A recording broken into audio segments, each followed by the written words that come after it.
हिंदुस्तान की आजादी की कहानी। 1919 की बैसाखी। इस दिन कुछ ऐसा हुआ जिससे पूरे देश की आत्मा सिहर उठी। खींच कर लाई है सबको कत्ल होने की उम्मीद। आशिकों का आज जमघट कूचा है कातिल में है। स्वतंत्रता संघर्ष को अब अगले मुकाम तक ले जाने के लिए महात्मा गांधी ने अहिंसक असहयोग आंदोलन की घोषणा की। इसका उद्देश्य स्वशासन की स्थापना और स्वराज्य की प्राप्ति थी। जनता ने इस घोषणा को हाथों हाथ लिया। लोगों ने सरकारी नौकरियों का, अंग्रेजी स्कूल कॉलेजों का, विदेशी कपड़ों और सामानों का बहिष्कार करना शुरू कर दिया और जनता स्वदेशी वस्तुओं का इस्तेमाल करने लगी। आंदोलन अपने उफान पर था। तभी गोरखपुर के चौरी चौरा में एक जुलूस के दौरान प्रदर्शनकारियों और पुलिस के बीच हिंसक मुठभेड़ हुई। इसमें 3 प्रदर्शनकारियों और 22 पुलिसकर्मियों की जानें चली गईं। हिंसा से आहत होकर गांधी जी ने असहयोग आंदोलन वापस ले लिया। इस फैसले से देश के एक बड़े हिस्से में मायूसी छा गई।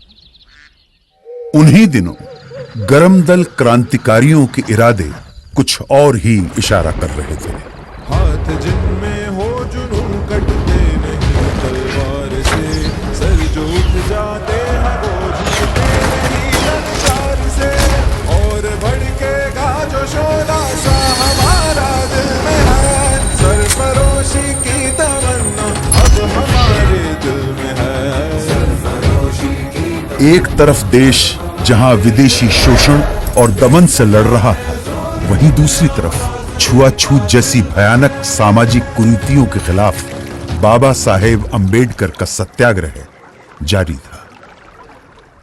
निर्दयी सरकार ने बारडोली के सूखाग्रस्त इलाकों में लगान पर छूट की बजाय उसे उल्टा बढ़ा दिया। तब सरदार वल्लभ भाई पटेल के नेतृत्व में किसानों ने सत्याग्रह का एक नायाब तरीका अपनाया। जब पुलिस लगान वसूलने गांव में आती तो उन्हें पूरा का पूरा गांव खाली मिलता। देश भर में स्वतंत्रता सेनानी अपना सर्वस्व झोंकने के लिए तैयार थे।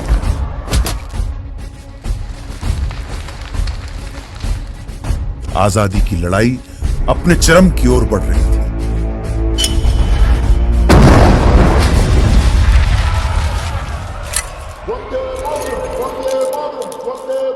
कांग्रेस के लाहौर अधिवेशन में तिरंगा फहराकर पूर्ण स्वराज्य की घोषणा कर दी गई। पूर्ण स्वराज्य का अर्थ था भारत की अपनी संप्रभुता। अब यहां से पीछे हटना नामुमकिन था।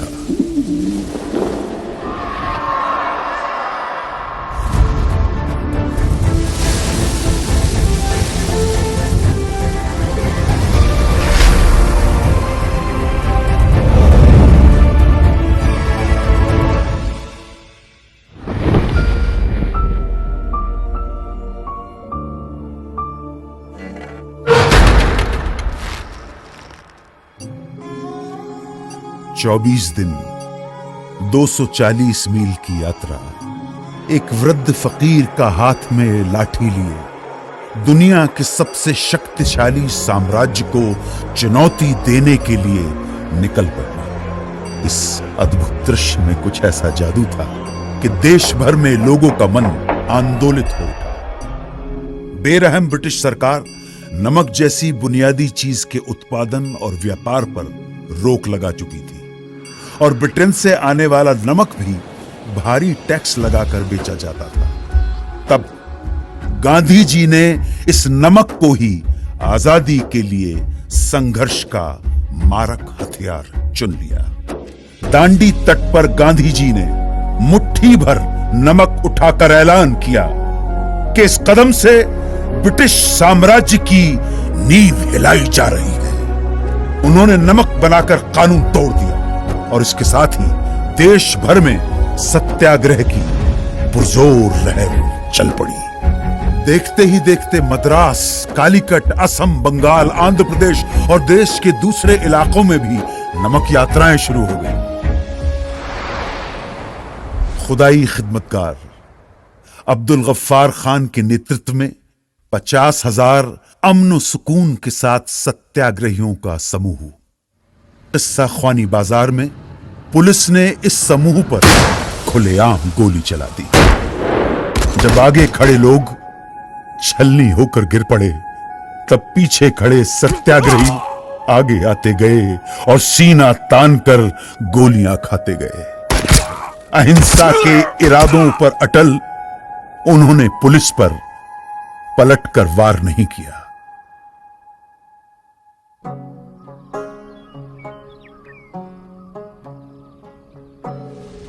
मन समर्पित, तन समर्पित और ये जीवन समर्पित, चाहता हूं देश की धरती तुझे कुछ और भी दूं।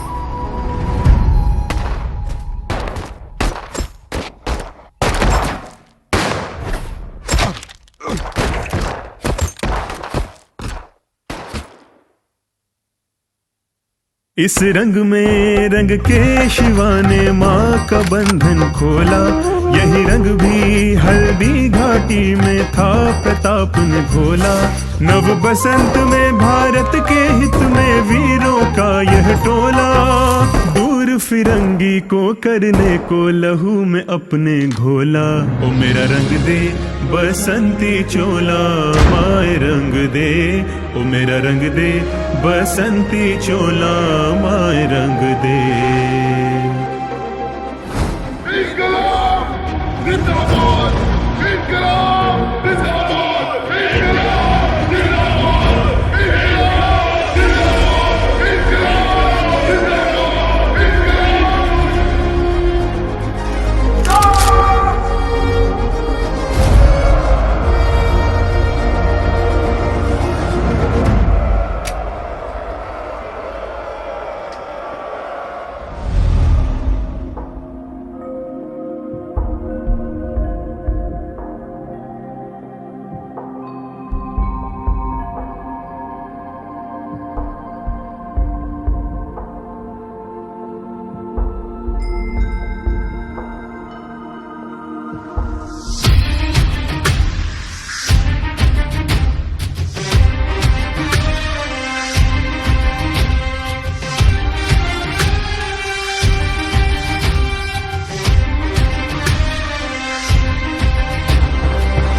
अब आजादी की लड़ाई को अंजाम तक पहुंचाने के लिए महात्मा गांधी ने भारत छोड़ो आंदोलन की घोषणा की। उन्होंने देश की जनता को एक महामंत्र दिया, करो या मरो, या तो हम भारत को आजाद कराएंगे या इस कोशिश में अपनी जान दे देंगे। इस आह्वान के कुछ घंटों बाद ही सरकार ने गांधी जी को, नेहरू जी को, अबुल कलाम आजाद सहित प्रमुख कांग्रेसी नेताओं को गिरफ्तार कर लिया और तब दूसरी पंक्ति के स्थानीय नेताओं ने आंदोलन की कमान संभाल ली।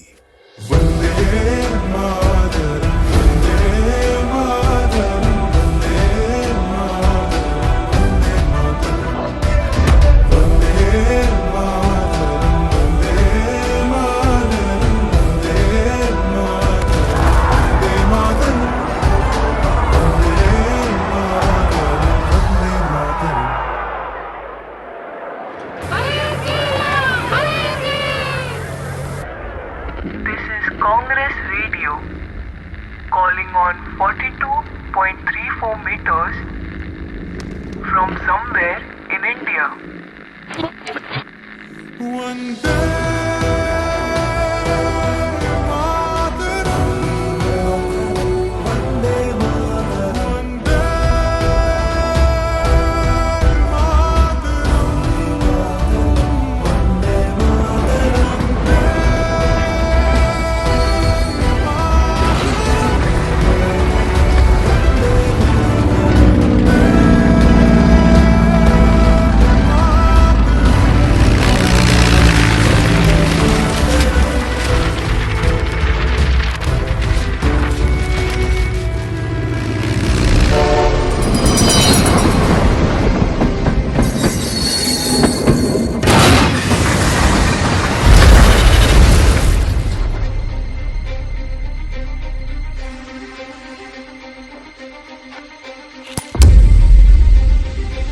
भारत छोड़ो आंदोलन एक निर्णायक बिंदु था। इस आंदोलन में पूरा देश कूद पड़ा। पुलिस थानों, कचहरियों, रेलवे स्टेशनों और अंग्रेजी सत्ता के दूसरे प्रतीकों पर कब्जा कर उन पर तिरंगा फहराया जाने लगा। बौखलाई सरकार ने न सिर्फ लोगों के साथ मारापीटी की, न सिर्फ भारी संख्या में लोगों की गिरफ्तारियां हुई, बल्कि कई बार तो फौजी हवाई जहाज से निहत्थे लोगों पर गोलियां तक बरसाई।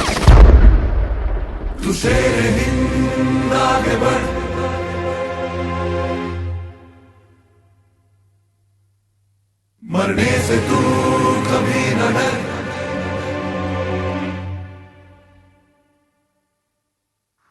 अंग्रेजी अत्याचार के प्रतिघात में नेताजी सुभाष चंद्र बोस के नेतृत्व में उन्हीं दिनों जापान, मलय और बर्मा में आजाद हिंद फौज के झंडे तले एक प्रखर सैन्य मुहिम जारी थी।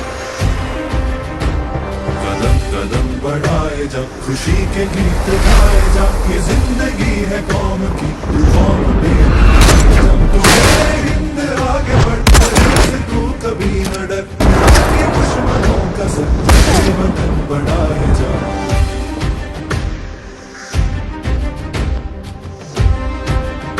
द्वितीय विश्व युद्ध में जापान की हार के बाद आजाद हिंद फौज का विघटन हो गया और इसके साथ ही ये सपना यहीं अधूरा रह गया। अब भारत की स्वाधीनता का अंतिम युद्ध प्रारंभ हो चुका था। आजादी के दीवाने अपने अथक सामूहिक संघर्ष और कुर्बानी की धधकती लौ में सदियों की गुलामी और शोषण की जंजीरें पिघलाने की कगार पर थे।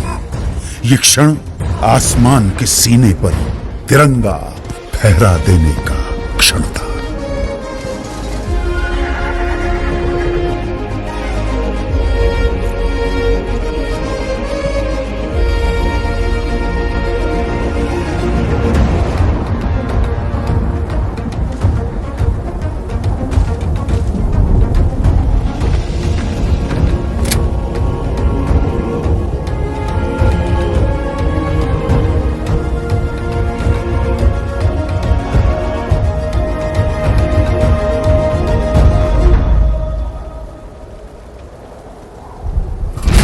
Long years ago, we made a tryst with destiny, and now the time comes when we shall redeem our pledge.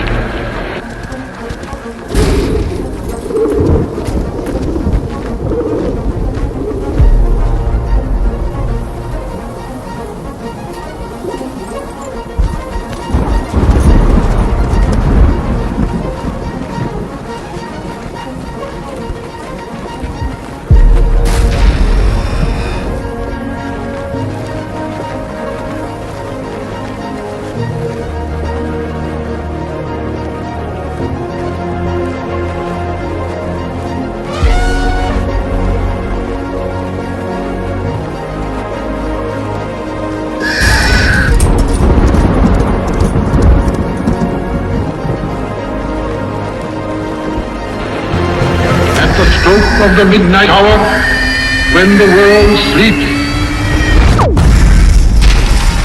India will awake to life and freedom.